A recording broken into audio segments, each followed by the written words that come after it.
আসসালামু আলাইকুম। কেমন আছেন বন্ধুরা? আশা করি সবাই ভালো আছেন। আজ আমি আপনাদের সামনে একটা লং ভিডিও নিয়ে এসেছি। ভিডিওটি হচ্ছে আপনার সন্তানকে ছোট যখন থাকে, ছোট একটা শিশু, সেই শিশুটা কিন্তু কাদার মতোই থাকে।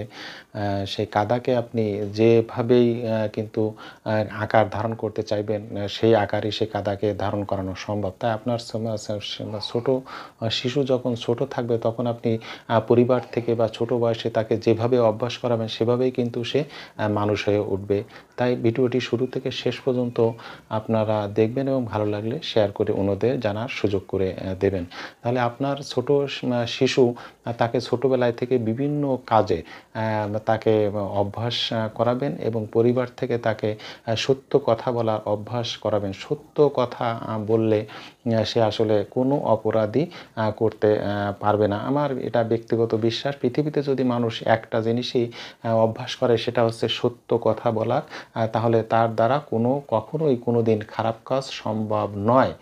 কারণ আপনার সন্তান কোনো খারাপ কাজ যদি করে, তাকে বাসায় এসে সে যদি জানে যে আমাকে সত্যটাই বলতে হবে, তাহলে তাকে বিভিন্ন প্রশ্নের সম্মুখীন হতে হবে এবং শাস্তির মুখোমুখি হতে হবে। সেই জন্য সে কখনোই কোনো অপরাধমূলক কাজ বা খারাপ কাজ করতে পারবে না। সেই জন্য পরিবার থেকে সবসময় তাকে সত্য কথা বলার অভ্যাস করানোর চেষ্টা করবেন এবং তাকে ছোটোবেলা থেকেই হাতের লেখা বলেন, স্কুল ব্যাগ গুছানো বলেন, তারপরে জুতাটা পরা বলেন, প্রতিদিন এসে জুতাটা এক জায়গায় রাখা, কাপড় স্কুল ড্রেসটা এক জায়গায় রাখা, বা স্কুল বা কলেজ থেকে এসে সেটাকে একটু ঘাম আছে সেটাকে একটু রোদে বা একটু আলো বাতাস যুক্ত স্থানে রাখা। এই যে অভ্যাসগুলো তাকে যদি আপনি প্রতিনিয়ত করান, তাহলে দেখবেন তার একটা পরিপূর্ণ মানুষ হিসেবে সে গড়ে উঠবে। কিন্তু আমরা প্রত্যেকেই এখন এসব কোনো কিছুর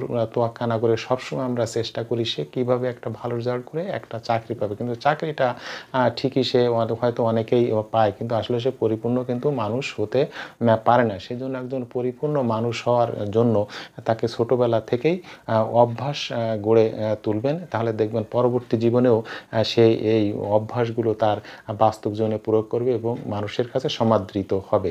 ছোট বড় সবার ভেদাভেদ বিলে ছোটকে স্নেহ করা, বড়দের সম্মান করা, এইগুলো যদি পরিবার থেকে আমরা ছোট বয়সেই অভ্যাস বা এই কাজগুলো করাতে পারি, তাহলে আমাদের সমাজ কিন্তু হয়ে উঠবে আদর্শ সমাজ। আমাদের যে কলুষিত সমাজ আর থাকবে না। বর্তমান সমাজে যেমন নীতি নৈতিকতার অনেক অবনতি হয়েছে, নাই বললেই চলে।